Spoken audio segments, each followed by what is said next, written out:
for the best and worst historical fiction has to offer. I'm your host, Erin. And I'm Grace, and each week we'll be reading a different historical fiction book to see if they're a 5 or a flop.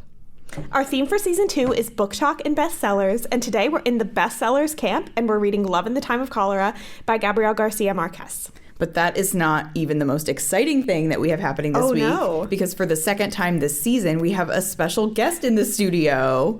Today we're joined by another one of our besties here in DC, Hannah Brown. Hannah, if you want to introduce yourself a little.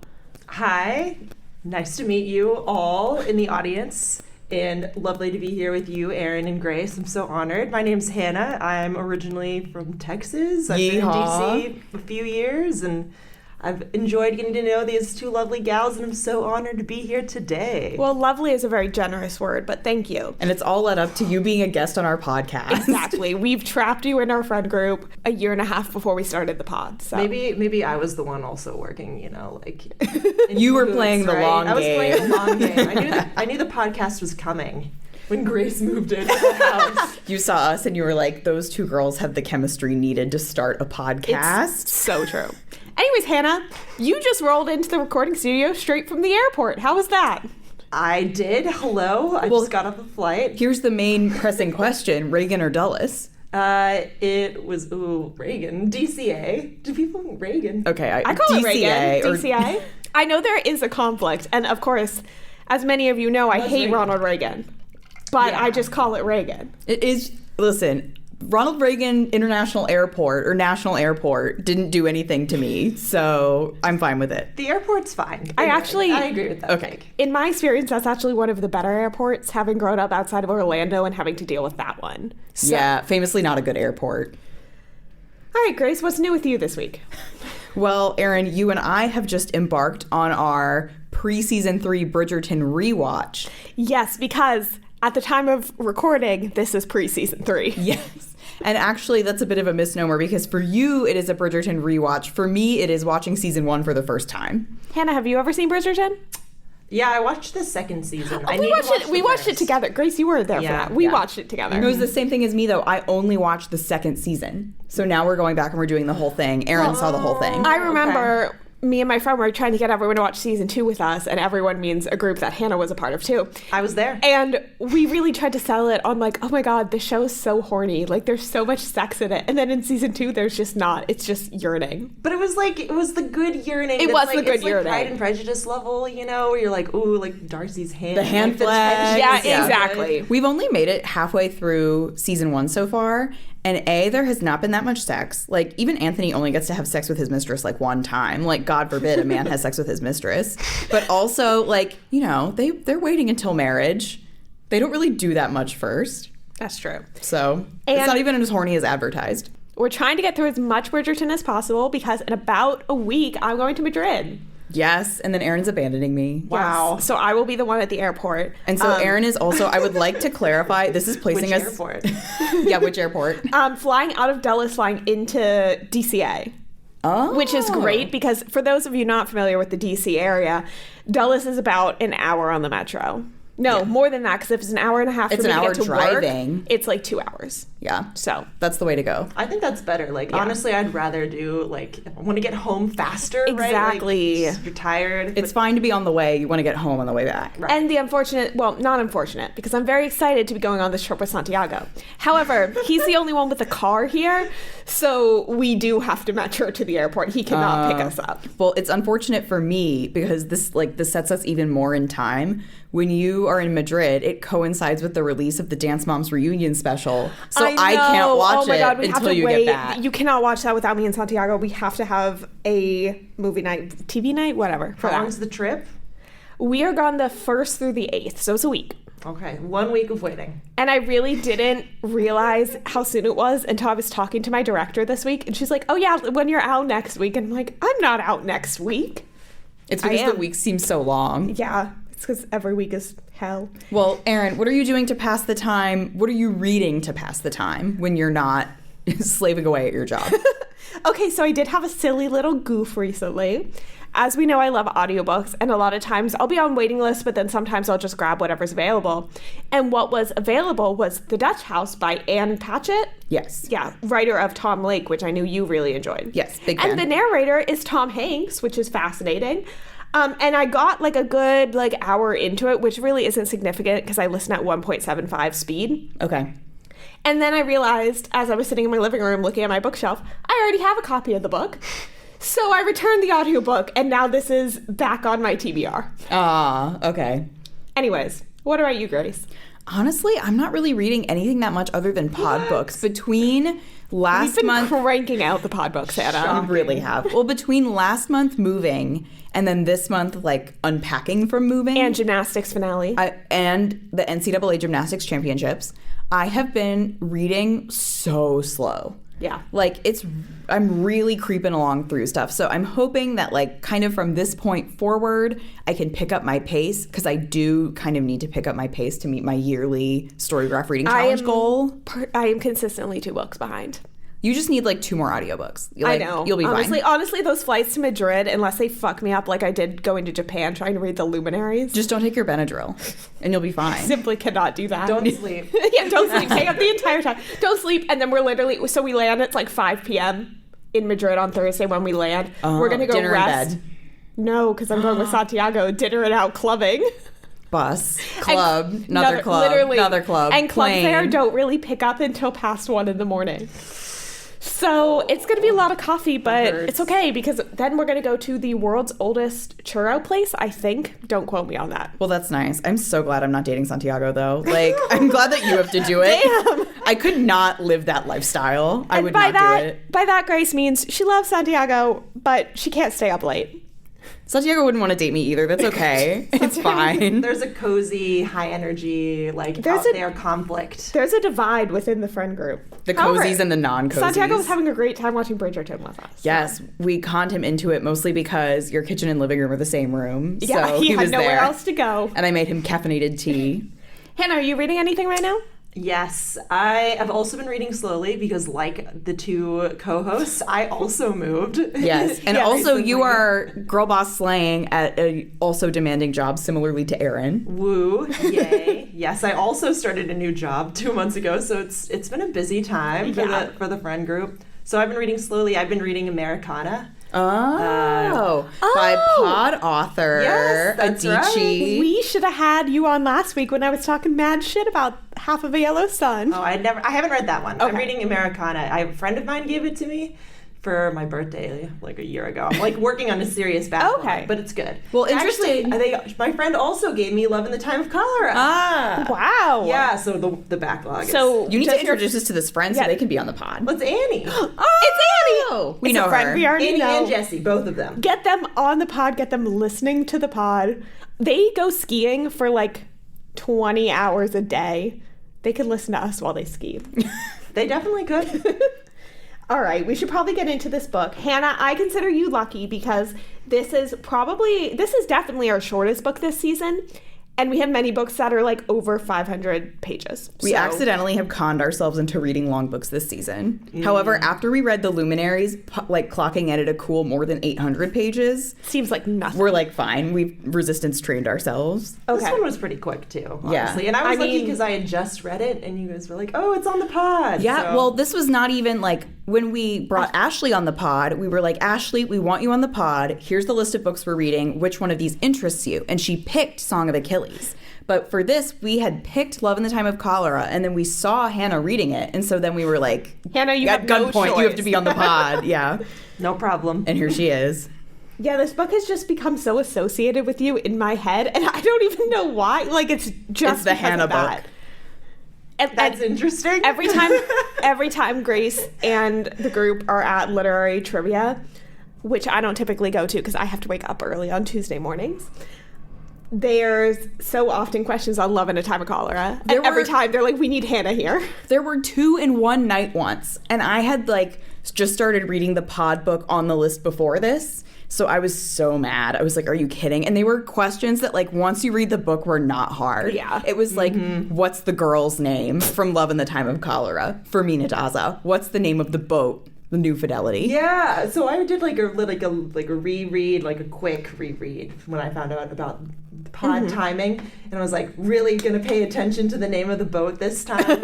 Because it's a trivia question, and as goes with trivia though, like once you read the book, they never ask about it again. So as you can see, based on the inclusion in the literary trivia, this book is definitely a bestseller, definitely a very well-known book. So Grace, why don't you hit us with the synopsis? All right, let's go. In their youth, Florentino Ariza and Fermina Daza fall passionately in love. When Fermina eventually chooses to marry a wealthy, well-born doctor, Florentino is devastated, but he is a romantic. As he rises in his business career, he whiles away the years in 622 affairs. Yet, he reserves his heart for Fermina.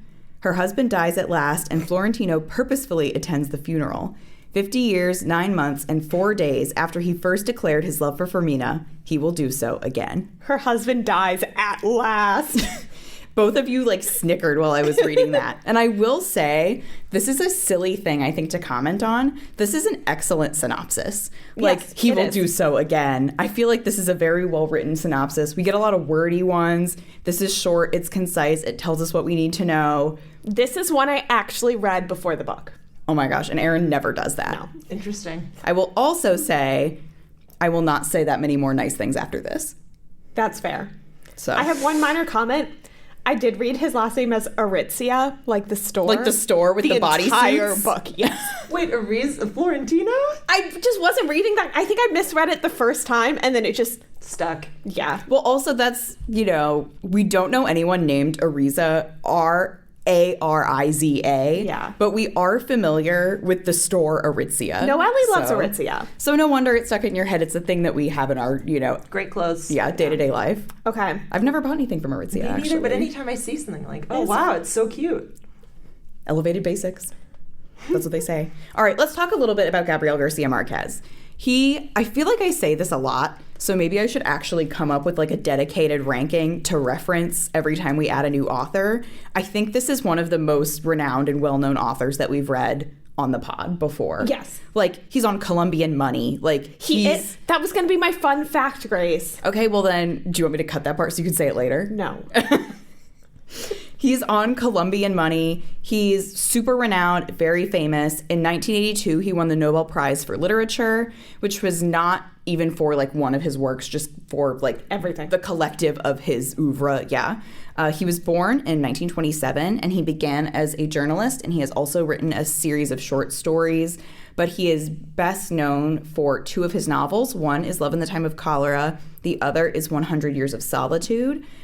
He is a pioneer, popularizer. I don't know if necessarily he was the first person to do what's now known as magical realism, but he is certainly, I think, one of, if not the most associated author with magical realism, which I think now has started to become a little bit more widespread, but certainly for a long time has been tied to Latin American literature. Can I add something to the magic Yeah. realism bit? I did a little bit of homework because I think we're all English literature, like class girlies at heart.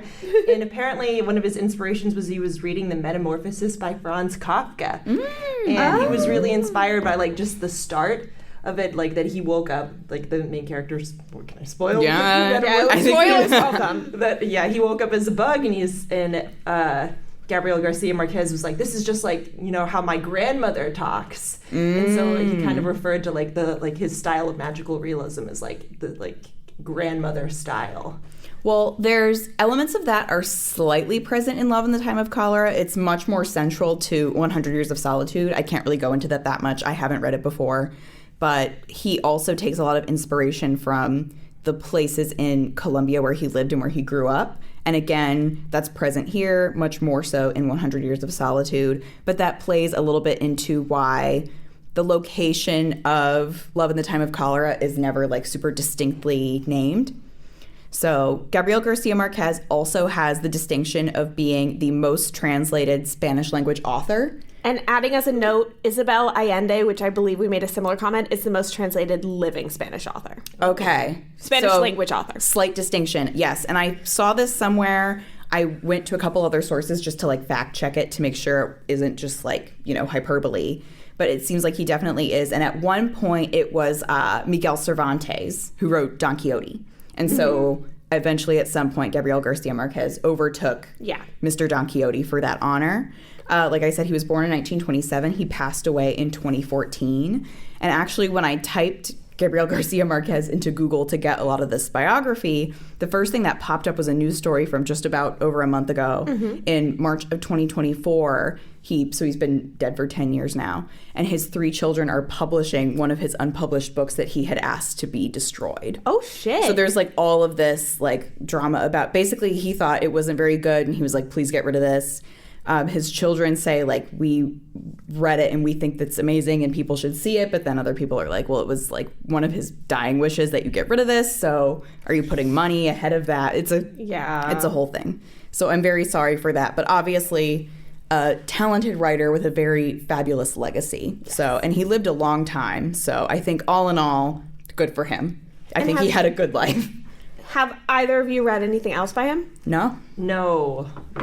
I haven't, but I thought I did. So I was looking up before we started recording this entire season. I was like, oh, let me read like some other works by other pod authors. Erin loves to read the pod authors on repeat. And I grabbed an audiobook called Of Woman and Salt. And it's actually by Gabriela Garcia, who is not the same person. Not related. However, and a girl. I did really like that one. So that's still a recommendation. Yeah, and that one was around in the last like couple of years. Yeah. It might have been, maybe it was like a Reese's Book Club or something. So there's something, yeah. So there's a bonus recommendation for you pod listeners. Exactly. And then have either of you seen the movie? No. I didn't even know there was one. Well, the movie came out in 2007. The girl who plays Fermina, I haven't seen any of her other works. However, the actor who plays Florentino has quite the resume. Javier Bardem. Oh, okay. Yeah, I hadn't heard of anyone else except for Liev Schreiber, which is very random, but I was like, oh, Javier Bardem. Okay. I am going to list just some of the interesting projects he's done in recent years. Dune Parts 1 and 2. The Little Mermaid, he was King Triton. And Lyle Crocodile. Okay, the Shawn Mendes Crocodile movie. Okay, but also, like, his image and what I see of Florentino, like what the actor looks like and what I pictured Florentino are totally different. You did not think Florentino would have a big square head? Like, no, I didn't. Well, this movie came out, what? You said 2007? 2007. Maybe he looked a little different then. I didn't realize from that little list you just read out that Javier Bardem was still like that booked and busy. Those movies came out within like a very short time span. What else do you know him for? I don't know him. No, like I didn't know who he was until I looked at. Oh yeah. Well, honestly, he's one of those actors that like obviously No Country for Old Men is very famous, but I haven't seen it because I'm still young and there's a lot of things I haven't seen. But he's one of those actors that I'm not necessarily like, here's what you're in, but I'm like, I know that you're famous. Yeah. Same. That's okay. Gotcha. That's interesting. On his IMDb page is an interview with him and Shawn Mendes. Oh. What? So. Well, I love my King Shawn Mendes. The other day I was at a coffee shop that only played Shawn Mendes music, and I was texting Grace the whole time. And I said, please tell me they played Stitches, his best song. They did. Do you want to do our disclaimer, Grace? So real quick, just as we usually do our disclaimer that we're judging the book only and not any external historical information or figures that anyone is based on. And also we are proceeding with full spoilers. This book came out in 1985. If you haven't read it yet and you're mad about spoilers, don't worry about it. You can turn this off and go read it and then come back, or you can just listen. Anyway, we're going to proceed full steam ahead. Okay, how do we want to start?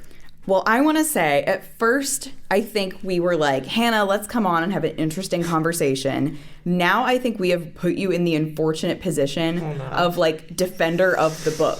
Okay, all right. Well, okay, I liked it. I wouldn't say, like, I loved it and this book embodies me, but I guess given how strongly you guys feel against it, Erin and I are not fans. However, I think this works out to the benefit of the listeners because then they're going to get a nuanced portrait of the book to decide for themselves whether they think it would be a 5 or a flop. A nuanced portrait as opposed to Grace's first note on our document, which just says, boo, boo hiss. Yeah. I came away a bit harshly from this book, and I think there are some things about it, Erin, we can discuss because I think we have a pretty closely aligned opinion that I think are just, like, you can't change my mind about whether or not they're bad, and then I think there are some things that are to taste.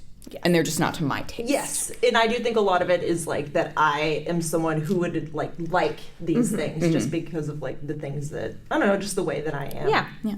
Erin, can you give us just like a quick, broad, overall plot, like a little more detail than we get in the summary? Okay, so basically the book opens and it's about Dr. Urbino, which is... Fermina Daza's husband. Yes, thank you.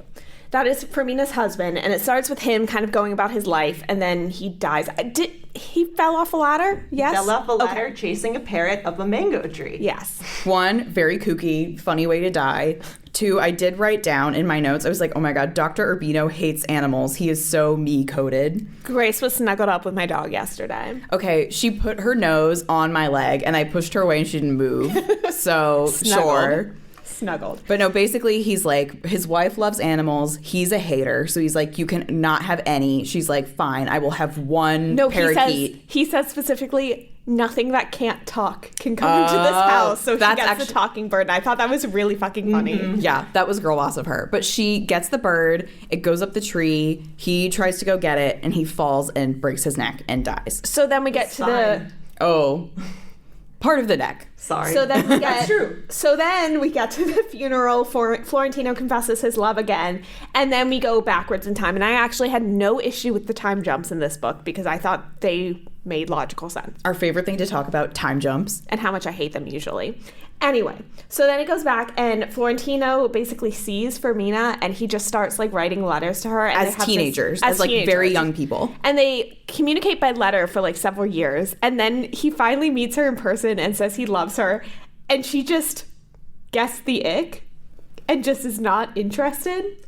Immediately. Well, first she they kind of like, they have like this interest in each other, right? But then her father discovers first, and he makes her go on that journey, yeah, right into the countryside, and it's like horrible. And then she comes back from that, right? And then she gets the ick when she's like shopping in the marketplace. And he's talking about how he's watching her from afar because he's creepy. Florentina's creepy, and he's like, wow, she's so mature. So you're seeing it through his standpoint, but then like she sees him after like her whole big journey, and she's just like, no. Basically, once she goes from girl to woman, she's like, oh, like, because it's instant. Yeah. They're like, his father was trying to keep them, her father was trying to keep them apart. It was like a very like Romeo and Juliet, like young love or whatever. And then she comes back and she's ready to be the woman of a house, and she's just like, absolutely not. Well, right. Well, she was like, up until that point, she was like seeing herself like effectively as his future wife. Yeah. And then I will say that was my favorite part of the whole book, when she was just like, immediately no. Yeah.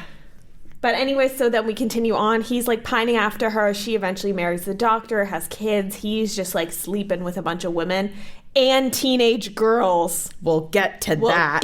That's the worst. Oh. And then eventually it flashes to back after the funeral. They start like a friendship, and then they're on this boat. The New Fidelity. Thank you. They're on the boat, and they decide to just pretend the ship has cholera so they can sail around forever. Because you're not allowed to stop if you have cholera. Yes. And that's the plot. Yes. If it seems not necessarily meandering, maybe a little meandering. Yeah, I think that's a fair one. I feel like that sums up how it feels to read this book. Like, when I started reading it, I was like, okay, eventually it's gonna like start. Like, I'm reading words, these are kind of intro, establishing, and then the book will like start. And that never happened. Like, it was very, I'm sure it wasn't written this way, but it felt stream of consciousness. Like, you know the way that you talk, like if your friend is telling you a long story, you're just like sitting across from each other in a coffee shop. It meanders, it goes down little tangents, it comes back to the main plot.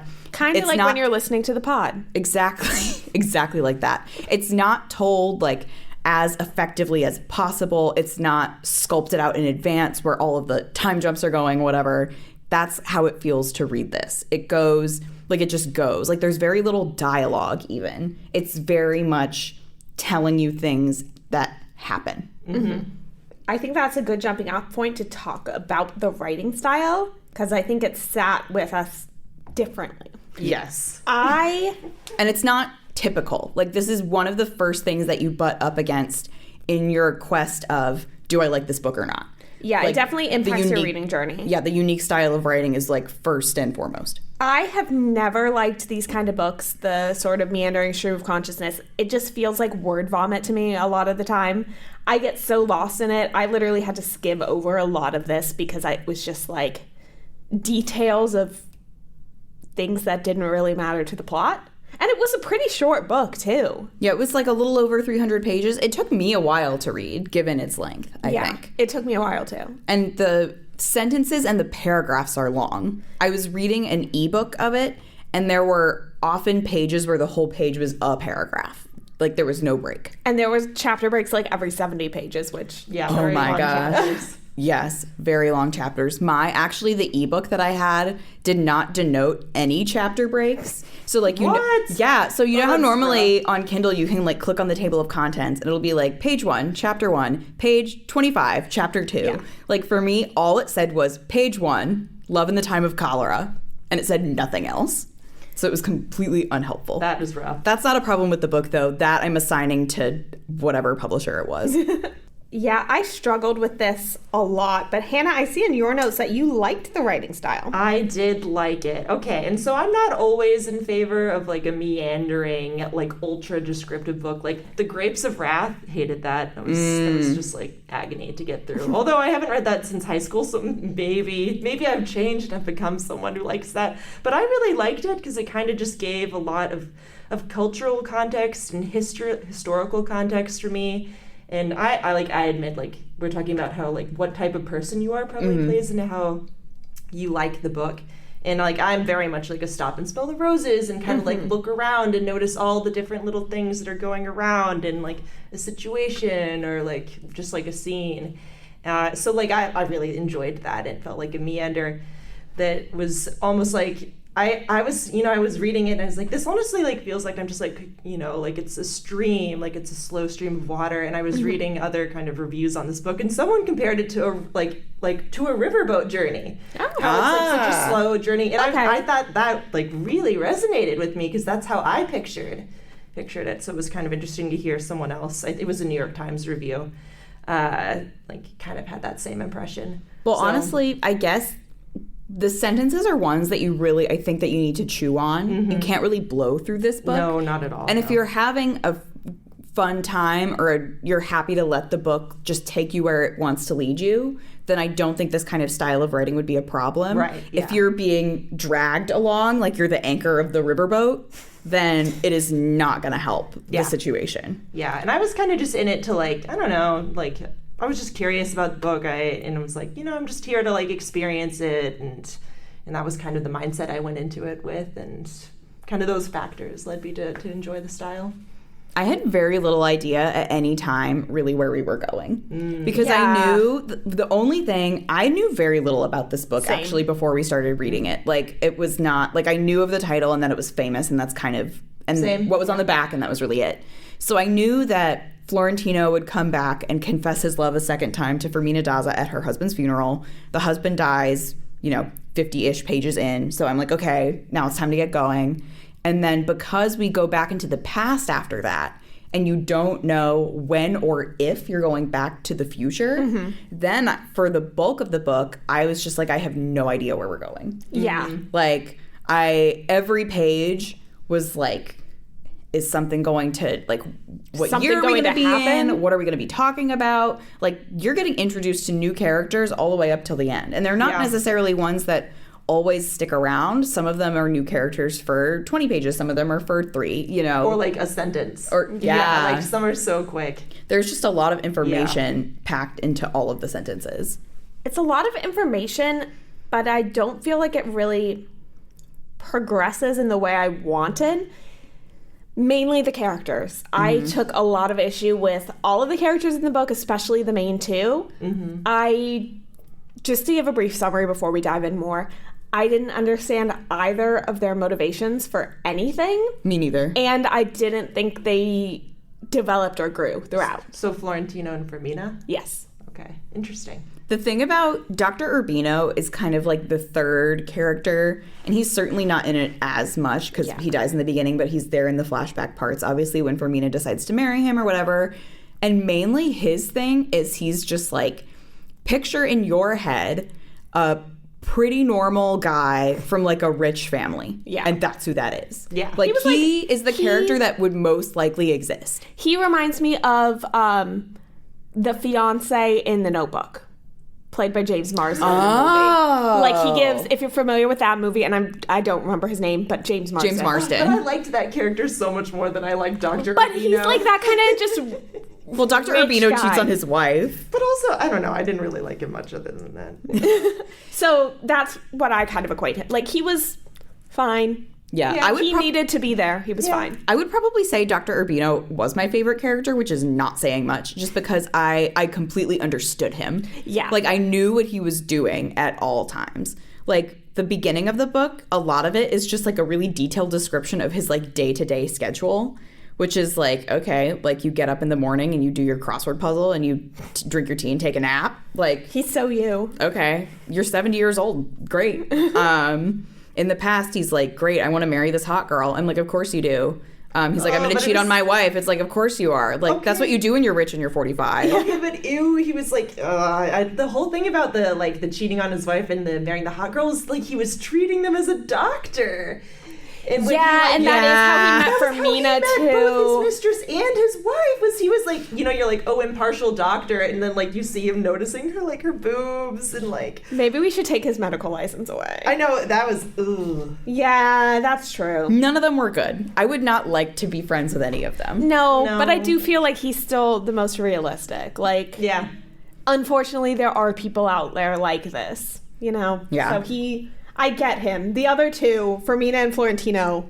Yeah. Huh? I feel like Florentino is out there in his actions as a character because he's the main character of a book, almost. Like, you get what he's doing in terms of, like, The plot. not real world existing logic. Fermina, at first, I wrote this down even. I was like, at first, I didn't understand any of what she was doing. And so I was like, is this a problem of a male author writing a female character? Which we've had many times. Yeah. And then I kept reading and I was like, no, they're all like this. Like, it's not, they're all like that. Yeah, I wouldn't put the author in the camp of men who can't write women. I don't think that was the issue. I just No, it's think fine. his characters did not have motivation to me as a reader. That I Yeah. understood. It was complicated, but actually even one thing that I kind of noticed about like the women that he wrote and the men that he wrote is that a lot of the men I feel like were not like they were just kind of focused on sex and they were not very grounded in reality. All of the No. women we've were read, way- men focused on sex. Yeah, the women were way more grounded in reality. Yeah. That's fair. I did like her cousin. What I was was her- just going to say, Well, and like Florentino's mom. Yeah. And, Aunt Leona. Scholastica. Yeah. So I really liked a lot of the side women that you don't see a lot. Like, Fermina has a cousin whose name escapes me. Hildebrand, right? I think you're right. That sounds. It was Hildebrand? something with an H. It was really long, yeah. And she, like, they, like, Oh, let's go back gossip to about IMDb. boys together and have, like, a lot of realistic conversations about, like, love and loss. And she, like, wants a man she can't have and all of this. And she doesn't have, like, the hugest presence in the book, but I liked her and she rung true to me. Maybe because she wasn't close enough to the main plot to be, like, making whack choices all of the time. But there's definitely not the, like, oh, I don't like the women in this male author's book. No, it was just I didn't like anyone. No. And Hildebrand was correct. Yeah. So next time, that's a trivia question. Great job remembering, Hannah. I mean, I skimmed it again, like today. Yeah. I mean, kind of in some, for me, like, talking about the writing style, for me, I definitely was not a fan of it. But for me, when you're approaching a book on its surface, like, there are different, like, the components that would make you like it. At least for this book, the ones I think were central are the plot, the characters, and the writing style. And none of them worked for me. Like, it was a none of the above situation. It wasn't even like, reading The Henna Artist when I was like, oh, this main character is really compelling, so I can overlook that I think the writing's not that great. Yeah. Or, this and that and whatever. Like, combined as a package, we are batting 0 for 3. Okay. Can we talk about how much I hate Florentino? Sure. Rant time. I don't get how he's supposed to be a romantic main character lead. He's just creepy. He's like constantly watching her and like stalking her with the letters, and then even beyond that, and then he's just like using women to try and forget about her. And then he sleeps with a 14-year-old girl. Yeah. He statutory rapes a 14-year-old girl. He gets 2 women murdered. Yeah, I don't remember that. He gets 1 woman murdered, and then the 14-year-old girl, I think, kills herself, and it is his fault. Well, and there's like other stuff that happens too. Hold on, I wrote it down, and this is like because he's just so blindly doing everything for Hermina, and there was another thing that there was a quote in the book that like all of these things happen to the women that he's using while he is, like has his heart on Fermina. But also there's this like part where with his mind clouded by his passion for Fermina Daza, he never took the trouble to think about it. And by the time he realized the truth, there was nothing anyone could do except bring in a new river because there was so much ecological destruction by the riverboat company that he just ignored. Like all the trees were cut down, and so it was like a wasteland. The water was like, being diverted. It's a big symbol for love and life. Being obsessive. Yeah. I didn't like it. I didn't like how... I felt like we were supposed to sympathize with him. I feel like we were supposed to think almost that he was like an anti-hero. Like, you're like, oh, he does these bad things or these things that you wouldn't do, but we still are rooting for him in like a twisted way. Like... I was not rooting for him. No. I was rooting for Fermina. I wrote in my notes while reading this, I said, glad Fermina is thriving. Florentino can rot. I was rooting for that one woman who worked at Florentino's business. Leona? And Yeah. And Florentino was like, Leona was the woman who like got away. He was like, I would have loved to have slept with her, but the moment came and gone. So we just like decided never to sleep together. And I was like, girl, good for you. Like she was climbing up the ladder in business. Right? No. Like, no, I doubt it. She was out of business. He sucks. Yeah, she was busy climbing the company ladder. The book was very weird about Black women in a way that like even like a group of white people, we were immediately like, that is bad. Yeah, not comfy. Every single Black character, there were not many, there were only a couple. Like they say they're Black in every sentence, so you don't forget. Fermina says something like, oh, Black women smell different than other women. So that weirdness is present, and I don't really have the tools to unpack it, but it wasn't fun. Wait, and one more thing that, since we're talking about problematic things in the book, which I guess we could just keep going. You could go on and on. Just keep going. But one more thing that we were talking about, like the statutory rape of the 14-year-old. But there was also this theme of like there were multiple sexual assaults in the book, content warning. But like there was a common theme of the victims liking it. Yes. Yeah. Well, that was part of the reason Leona didn't sleep with Florentino is because she was like, I was raped by this man and I didn't see his face and I've been looking for him ever since. Yeah. Well, like in America, Leona and like Florentino himself, like his first sexual encounter was rape. Yeah, there were it's not framed that way. Yeah. No. There are a lot of things I didn't think were really addressed. And we're just kind of skated over, which I think can be fine in a book, but I think a book where the central idea is like love and relationships and how those change over time and like how he's like... You need to have a delineation. Yeah. Mm-hmm. So yeah, Florentino... Hannah, do you have a read on what you're supposed to think about him as a central character? Okay, so that was my internal debate the whole book. Was like, what I know about this book is that like it's a great romantic story. That's, I think, the reputation around it. And even the reason I wanted to read this book in the first place is I was making this joke all throughout COVID, like, love in the time of COVID because of this book. And when I was doing a little research, this is a stat that I found on Wikipedia, so I don't know how it holds up, but it says like sales of this book really spiked during COVID. Oh, I'm sure. Yeah, that makes so much sense. Yeah, so I was not the only person making that joke. Absolutely not. Actually, when I go to like hashtag things on TikTok, when I'm like posting on the Fiverr Flop, at @FiverrFlop_pod, make sure to follow us. I was trying to tag love in the time of cholera, and it just kept popping up love in the time of COVID. Really? That is so funny. So people be saying it. Yeah. So anyway, it has this like reputation for being so romantic, but it was just so hard not to read the book and be like, ew, he's so creepy. And like I was kind of thinking is that our modern day standpoint that's affecting... Well, that's like, the if I other had read thing. this book, when it was written, would I think it was more romantic?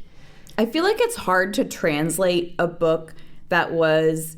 A, written 40 years ago, and B, written originally in another language. I was just about to bring that up when you talked about translation. Like, I do think we have to take that into consideration, that we're not reading it as originally intended. That's true. Well, and also in a different time period too, right? Yeah. Like, even further back. There's a lot of stuff that probably has not aged well, and a lot of stuff in the books that we've read recently that will not age well in 40 years. Yeah. But it's a case of, like, I don't know how much of this was not aged well and how much of it was intentionality at the time. It's hard for me in this book to discern between the two, because I think what you're supposed to think about Florentino is not told to you explicitly. Yeah. Well, and then, like, I was kind of, like, trying to separate things to, like ways to think about it, right? Because, like, I think Florentino is creepy because of the things that he has done. But then I was also kind of broadening out to think about, like, just generally, if you held, like, a candle for someone for over 50 years, that's obviously not normal. It's not healthy to like have your heart set on someone for so long. Someone that you've but only is that romantic? Well, it's another thing. It's like,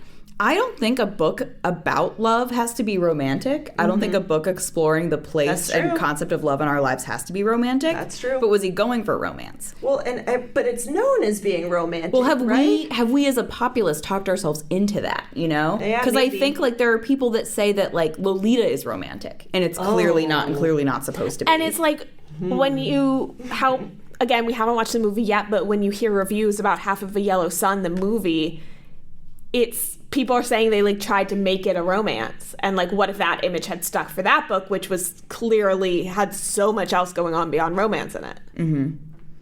Yeah, that's an interesting point. Like, again, I think this is honestly points to a really good thing, and as far as Gabriel García Márquez being an author, that he's not spoon feeding you what to think. I like that these things are kind of vague.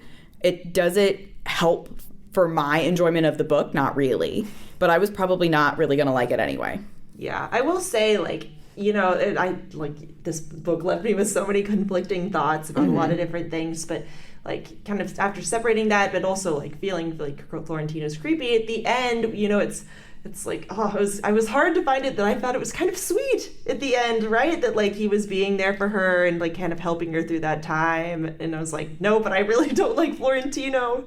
So it was, like, personally pretty conflicting. I know. Well, because then the other part of you is like, well, like, if Fermina's happy, like, fine, whatever, let her do what she wants. But then you're like, oh, with him? Yeah, with him? Yeah. Like, there's even, for some reason, this is such a minor thing in the grand scheme of things, but it rubbed me the wrong way so much for no reason that I cannot stop thinking about it. When they're on the boat at the end, and, like, after Fermina's husband is dead, all of that, they are on the boat, and they're having sex on the boat for the first time. Ugh. And he tells her, I remained a virgin for you. Yeah. And they're, like, in their 60s. And even, like, A, it's a lie. You've slept with 622 women. B, Fermina is immediately like, well, that's not true. But okay, whatever. We're not going to examine that. We're just going to proceed. I was like, well, I would be why like, would you say that? If a guy waited for me for 50 years and then came up and told me that, I'd be like, that would be weird. my immediate ick. Okay, something I noticed in the book, and this could be just, like, me being totally off the mark here, is that there were times that, like the narration said something was a lie, and then the characters treated it as truth, or like something was the truth, but then it was taken as a lie. I'm trying to think of, like the way that scenario was described, made it sound like he was telling the truth. I don't know. It was, like, the way that the narration was. And then the other thing that caught me there was the affair with Fermina's friend, Lucretia, and the doctor that was revealed at the very end. And, like, the narration said that it didn't happen, it was false. But then she treated it as the truth. I was, like, so confused. See, I think I maybe have done the book a little bit of a disservice, because, like, at the end, even you were talking to me, like, I was saying, like, Hannah, I didn't like this book that much, and you were like, oh, well, what about the ending? And I was so checked out, so did not even give a shit, didn't care, and I was like, I don't even remember it. And you were like, when they stay on the boat forever, and I was like, oh, you were like, I don't care, like, I just don't. Yeah, like, that's fair. so much of it towards the end, I was just like, oh my God, like, I just got to get through this book till it's over. We have objectively read worse books on the podcast before, but I had the worst time reading this one. My reading experience for this one was worse than, like, even, like, The Spy. Wow, I need to be on another pod episode. Yeah, we got to bring you back for a good book. No, we'll bring you back for a book that you thought sucked and we think is great. Okay, perfect. Yeah, I also really struggled with my reading experience. The whole time I was reading it too, kind of in the back of my head, I was like, is it the same reading experience in Spanish? And and I'm learning Spanish, but my Spanish is nowhere near good enough to conquer a novel like this. Mm-hmm. Maybe I'm sure it's better. I could maybe read like Cat in the Hat. Yeah. Well, I would agree that probably it is better just because translation always is risky in that respect. But I don't think it would be better enough that I would it would transform my opinion of it. Like it might be slightly different. But like there are plenty of works that I have enjoyed that have originated in another language. Like my favorite book from last season, Violetta, was written in Spanish. Exactly. That was my comparison point. I was like, well, that was a lovely reading experience. Yeah, I checked out the Spanish edition from the library by accident because they're not marked Violetta Spanish edition. Mm-hmm. They're marked Violetta English edition. So I think, and again, like I said, the writing style, I found it pretty opaque. But even if that flows like way better in Spanish, I don't enjoy the characters and I don't enjoy the plot. Yeah. So I think that this is just one that for me is not for me. Yeah. And I think, you were saying that I was talking about the ending. I think what I was saying about the ending most was that like that's when it really kind of started to get, I guess, the most like weird, or I guess technically had the most magical realism involved, because it was so realistic, I felt like, up until that point. Because then they start like, she starts seeing her husband's ghost, and then there's like a ghost on the bank that's like this woman dressed in white waving a handkerchief, and then they decide to like stay there forever, like sail on the boat forever. I was like, whoa, this just went off the rails right at the end. Yeah. So I thought it was interesting. And I think with the ending, it's a good place to maybe transition to some historical accuracy. Yeah, listen. If any of you have like a really intimate knowledge of the history that goes along with this book, or with the history of like Northern Colombia, I don't want to let you down. This is not one of my better research works. Partially because I will say this book was pretty purposely vague about a lot of the elements in it. Mm-hmm. And so it was hard for me to narrow in on a lot of the things it referenced. Like, I think I could have, but it would have taken a lot more time and a lot more academic resources than I really have available to me. It's okay, because sometimes I just use Wikipedia on my week, so. Listen, I love Wikipedia. I love doing the trick of going to Wikipedia and looking at the things that they cite as like a jumping off point. Like, that is a great history hack.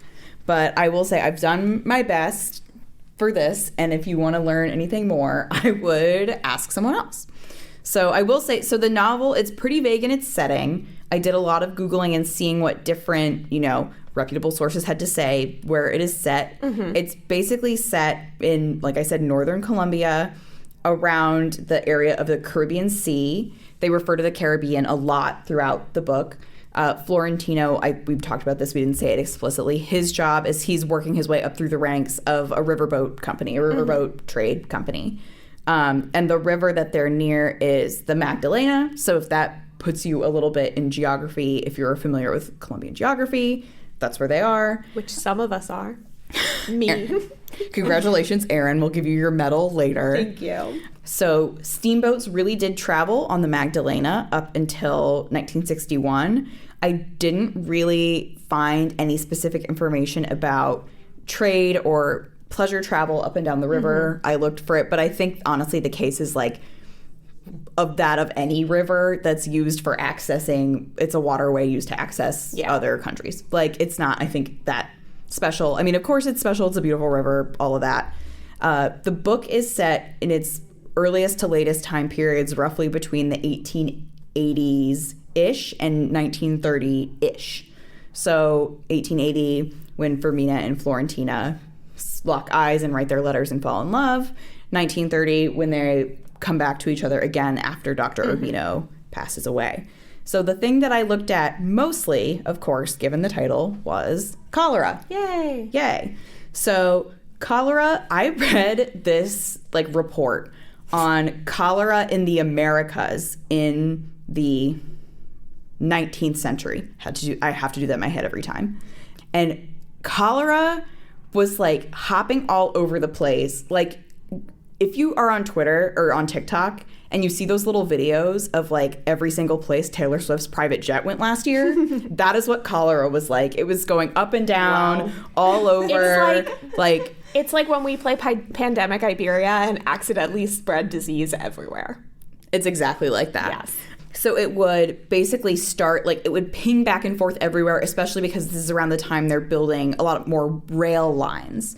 So it would start in Chile and it would spread up to Kansas. It would start in New York and it would spread all the way down. Like almost every country in the Caribbean and in South America and Central America were hit.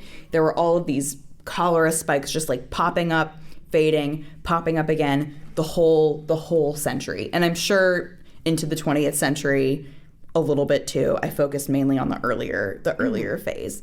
So bad time, bad. So cholera, it will kill you very quickly. I did not realize, like, within hours if you don't do anything to stop it. And there are not a lot of symptoms of cholera. Okay. You will just like maybe you'll feel dehydrated, maybe you'll have diarrhea. Other than that, most people don't really have any problems until they just like die. That's even scarier. Yes. Yikes. So the symptoms are kind of mild. It's referred to as a poverty disease. So most of the time in the book, we're in a city, which is not based on any real city. It's an amalgamation of a lot of different large Colombian cities on the water. And there are, the divided sections of town. It's very, very segregated. There's the rich people, there's the artists, there's the poor people, there's the dock workers. Well, there's the old rich, the new rich. Yeah, the different kinds of rich. And, the cholera is a disease of poverty. And that's a term that the World Health Organization uses. So it's spurred along by lack of sanitation, by civil war. There were civil wars a lot in the 1880s. There was briefly Colombia was the United States of Colombia. That didn't last that long. Now it's, as we know, just Colombia.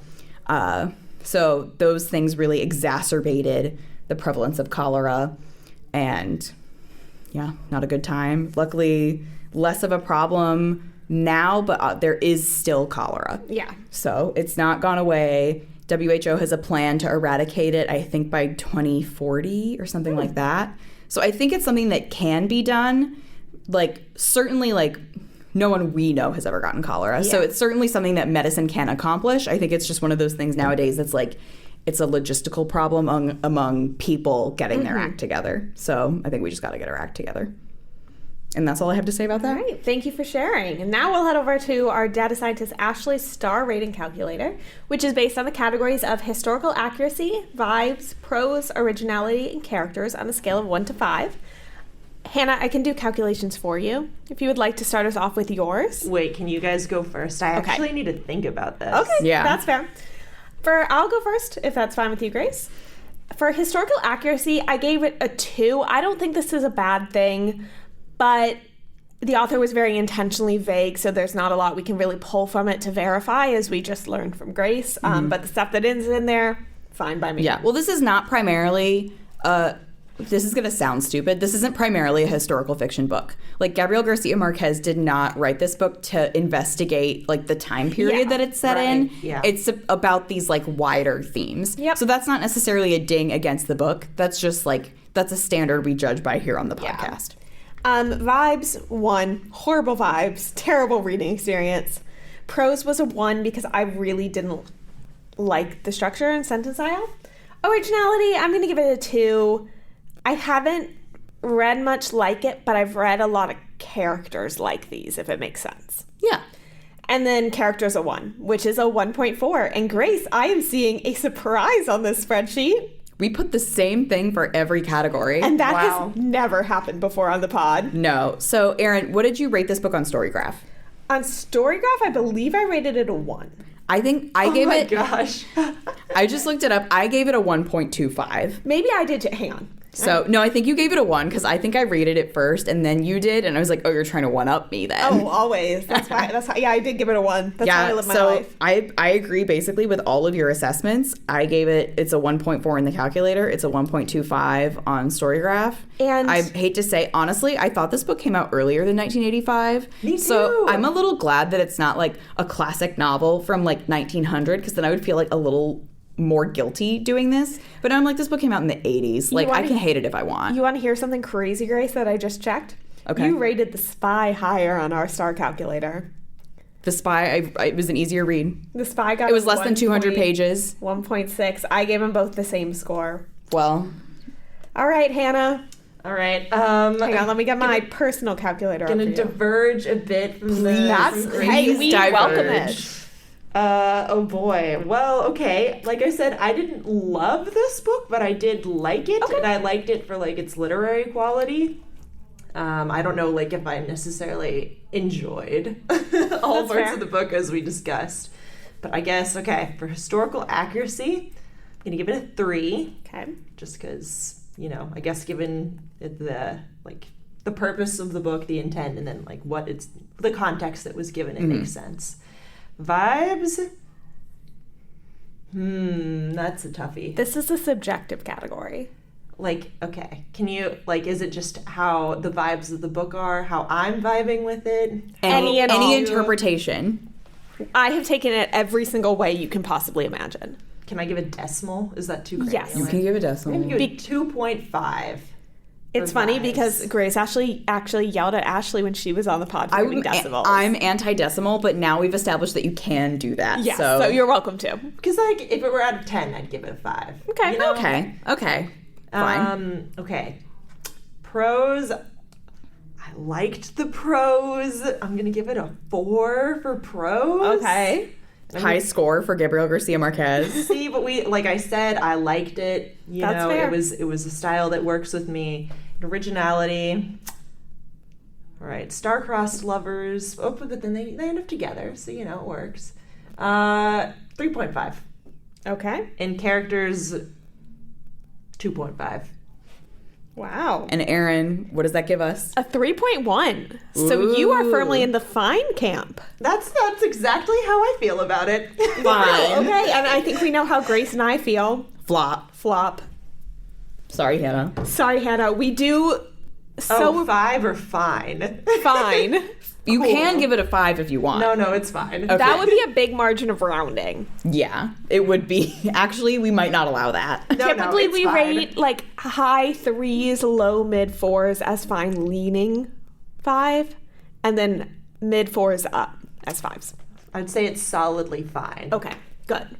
Well, we so appreciate you coming out straight from the airport to record this with us. Yes. So happy to have you in the studio. Anything for you two. And if you want to come back another week with a book we all enjoy, with a book you hate, you're welcome to. Or if you want to appear on a bonus episode where we watch the movie starring Javier Bardem. Oh, I would love that actually. But I have read the book you're reading next, and it is great. And can you tell us what that book is? The Kite Runner. Yes! That is our book for next week, everyone. You heard it here from Hannah Brown first. Oh my gosh, spoiler.